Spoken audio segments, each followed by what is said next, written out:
Hello guys, welcome back to our channel. Day 16 of the NBA playoffs, May 4, 2026. The Detroit Pistons finished comeback from 3-1 hole in Game 7 round of the Magic. The Pistons advanced to the East semifinals for the first time since 2008 and did so in dramatic fashion.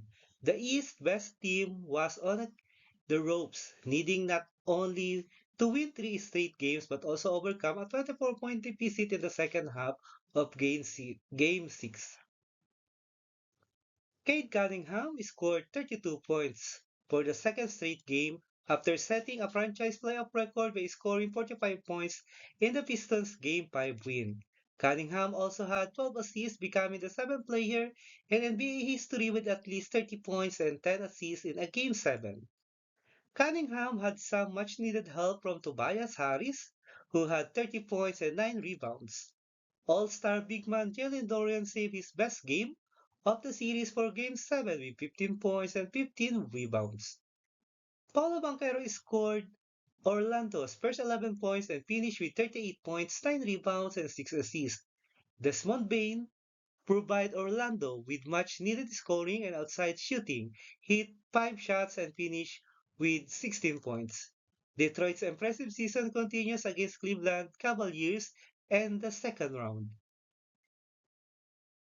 Allen ties career high with 22 points as Cavaliers beat the Raptors 114-102 to advance to the second round.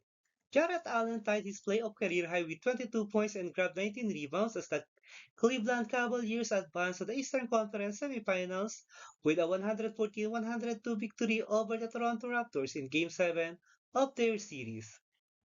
Donovan Mitchell contributed with 22 points and James Harden added 18 in a series in which the home team won all 7 games. Cleveland, the number 4 seed, will visit the top-seeded Detroit Pistons on Tuesday night, Monday morning Philippine time in Game 1 of the second round. The Central Division rivals split their 4 regular season meetings. Scottie Barnes had 24 points and 9 rebounds, and RJ Barrett scored 23 for the Raptors, who were in the playoffs for the first time since 2022. Toronto led most of the first half and had a 10-point lead midway through the second quarter before Cleveland began its comeback. Let's proceed to the NBA second round playoffs. Games scheduled on May 5, 2026. Tyrese Maxey and the Philadelphia 76ers will match up against Jalen Brunson and the New York Knicks in Game 1 of their second round series in Madison Square Garden at 8 a.m. Philippine time or 8 p.m. Eastern time.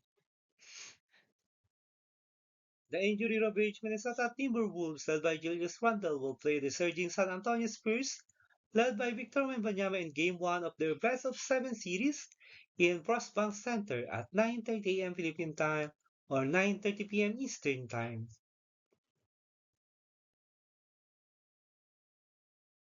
Let's take a look on the results of the Round 1 of the NBA playoffs, updated May 4, 2026.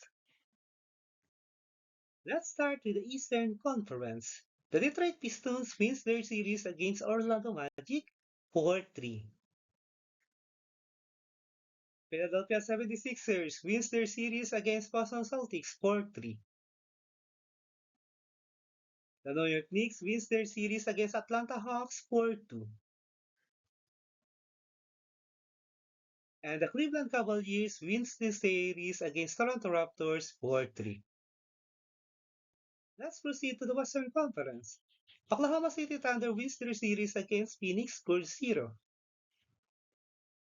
San Antonio Spurs wins their series against Portland Trail Blazers 4-1. The Minnesota Timberwolves wins their series against Denver Nuggets 4-2. And the Los Angeles Lakers wins their series against Houston Rockets 4-2.